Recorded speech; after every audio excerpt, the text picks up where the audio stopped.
انا فعلا وعدتك ان انا عمري ما هفرط فيك، ويشهد الله انك ما كنتيش بتدخلي جيبي غير في اشيك علبه. ما بقتش قادر اجيب علب، ما بقتش قادر اجيب فرط، ما بقتش قادر انزل اجيب اصلا حتى لو معايا فلوس. القصه مش قصه فلوس بس، انت انانيه، ما بتفكريش اصلا. اديتك اكتر من فرصه، وعلى فكره عشان ما تعمليش فيها متفاجئه بس بالكلام وللدرجه دي انت شايفني وحشه، لا انا كنت بشتكي منك من زمان، وكنت باجي اقول يا بنتي انا ما بقتش قادر، يا عم اتقل، يا بنتي جبت اخر، يا عم اشتري مني، وكنت فعلا بشتري منك. ادي النتيجه، عايش في جسم حاج فلان. دي مش حياه شاب، دي مش تفاصيل يوم شاب.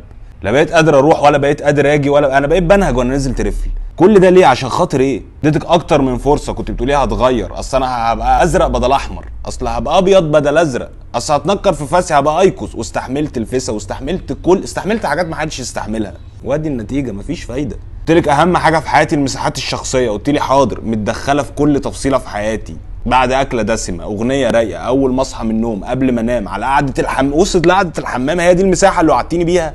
داخله معايا الحمام ده محدش يجرؤ انه يطلب ده، لكن انا اللي دلعتك، انا اللي اديتك حجم اكبر من حجمك. عايز اعيش حياتي، عايز العب كوره، وفي حجز عادي، في ساعه فاضيه، وفي فرقتين جاهزين، بس انا مش قادر ارد. هروح العب قاعد قافل على نفسي اوضتي وعمال احرق كاني هكسب كاس السوبر. ليه كل ده ليه؟ بعدين تعالي، ايه الاسعار اللي انت نازله بيها دي وانت مش عارفه ان انا بتضايق؟ بس انت مش فارق معاكي حد، انت بتفكريش فعلا غير في نفسك، انانيه، وطول الوقت عايزاني معاكي معاكي معاكي معاكي. طب ما في حاجات تانية تتهبب نعملها. وعدتيني ان حياتنا مع بعض هتبقى روقان واستجمام ونساء قطران، عيشه قطران كلها قطران في قطران في قطران. مفيش فايده فيكي، والله مفيش فايده. انا على فكره مش جاي النهارده عشان نتناقش ونوصل لحل انا جاي النهارده عشان فعلا مش بس عايز اسيبك، انا هين عليا كده امسكك واروح مولع فيكي كده من اللي انت عاملاه فيا ومن اللي انا شايفه. ده عيشه قرف.